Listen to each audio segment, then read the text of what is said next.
Bonjour à tous, une petite vidéo en français sur le Bavarian Bush que je devrais peut-être renommer en quelque chose de plus jungle.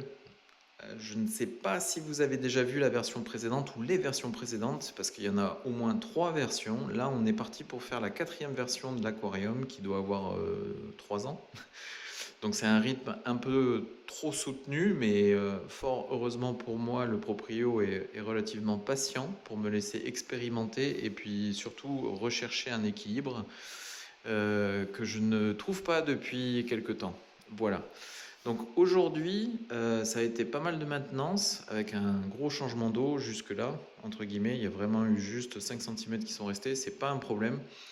Il y a eu aussi nettoyage du filtre, donc c'est un peu. Certains se feraient du souci quant à la population bactérienne et à la capacité de maintenir le cycle nitrogène, le cycle de l'azote, pardon. Mais même si en plus il n'y a pas de sable, donc là c'est warning, warning, warning. Et en plus il y a eu changement de la racine, mais il n'empêche dans ces pots il y a du sable, il y a des plantes qui elles sont toujours là et les bactéries sont quand même résistantes. Donc pour moi, ça se passera plutôt bien. Donc changement, nettoyage du bac complet et changement de racine. Car avant, il y avait cette somptueuse racine, mais qui est, mine de rien, voilà, si on compare avec l'aquarium, c'est plutôt une dimension balèze. Alors, ça sortait aussi hors de l'eau, avec une surface plus grande, donc une adaptation ou un setup au niveau des plantes émergées plus simple, plus joli, ça c'est sûr. Mais après le problème c'est que ici ce sont des racines de mangrove qui ont tendance à quand même se réactiver ou putrir de nouveau dans l'eau, je trouve, donc à décharger pas mal de tanins, notamment si vous voulez une eau acide, c'est parfait. Ceci dit, si vous voulez un aquarium plus stable, plus simple, je pense que c'est une option trop compliquée. Du coup, j'ai changé avec des Stampwood, je crois. Donc ça, c'est Gabaqua qui connaît et qui importe ça très bien en France. Je pense que c'est des nouveautés d'il y a 2 3 ans. C'est pas mal à la mode, je dirais. Et le setup, il n'est pas du tout définitif, qu'on soit clair. En fait, dessous, on a un Hypermax qui est une bête de course. Voilà, dans sa version standard, pas Bluetooth, pas Wi-Fi, pas chauffante, mais qui fait très, très bien le job. Et donc ce filtre-là, il a 2 entrées et 2 sorties. Le bac, dès sa conception, je l'ai prévu avec 4 perçages. Donc 2 typiquement pour l'entrée, mais ici on voit qu'actuellement il n'y en a qu'un qui est utilisé, l'autre en fait c'est une canne d'aspiration standard. Voilà. Donc c'est dommage de passer à côté de ça. Et les retours du filtre, eh bien c'est pareil, c'est-à-dire que là il y a 2 retours qui sont activés, notamment je peux montrer peut-être comme ça dessous.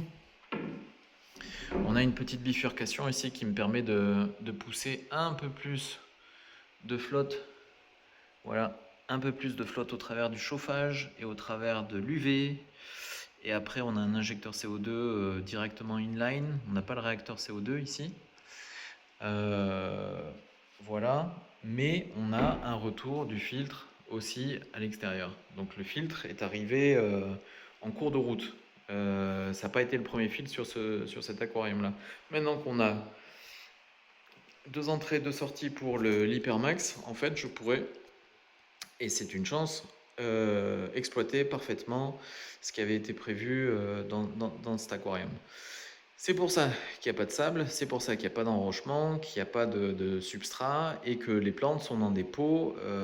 Voilà, il ne faut pas non plus croire que c'est le style que je vise. Cependant, on a une installation avec des plantes, histoire que ça puisse durer quelques semaines. Et puis, surtout, on a un système qui permet de maintenir la racine. Donc c'est ça qui est bien, c'est qu'avec des profils aluminium, par exemple là on a l'éclairage qui est tenu comme ça, on peut avoir des renvois et qui tiennent des éléments du décor.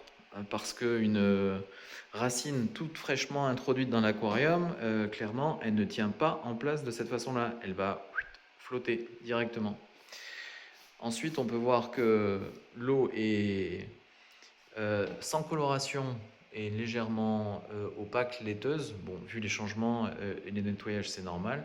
Sans coloration, c'est normal, mais cette racine va dégorger et on va avoir dès demain, une coloration dorée ou un petit peu orangée, je dirais. Voilà. Ensuite, autre point, je ne sais pas si je garde les lampes qu'on a ici, c'est des Aqua Illumination HD Freshwater. Elles sont très puissantes, je vais déjà les régler un peu moins, donc celle-ci ça passe, mais celle-ci en fait au niveau des algues, on prendra un risque d'avoir un développement d'algues assez rapide et surtout d'assécher les feuilles.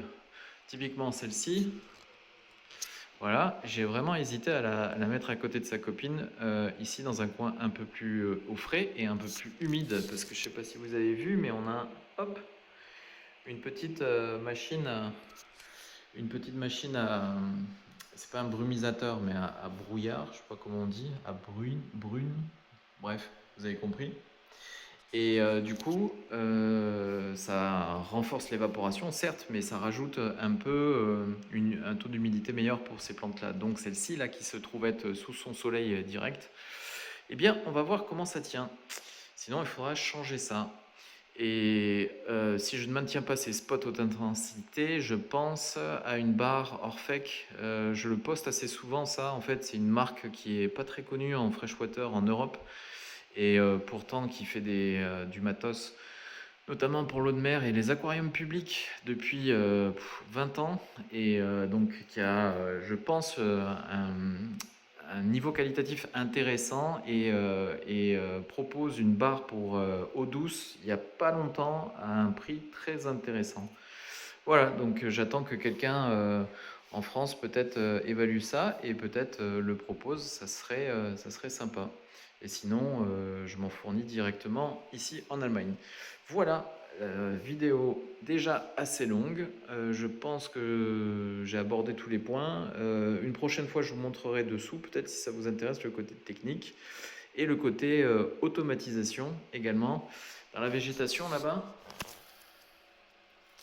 voilà, vous avez un mise à niveau automatique de flotte pour compenser l'évaporation et puis deux pompes de dosage automatique pour les plantes si jamais on prend cette option.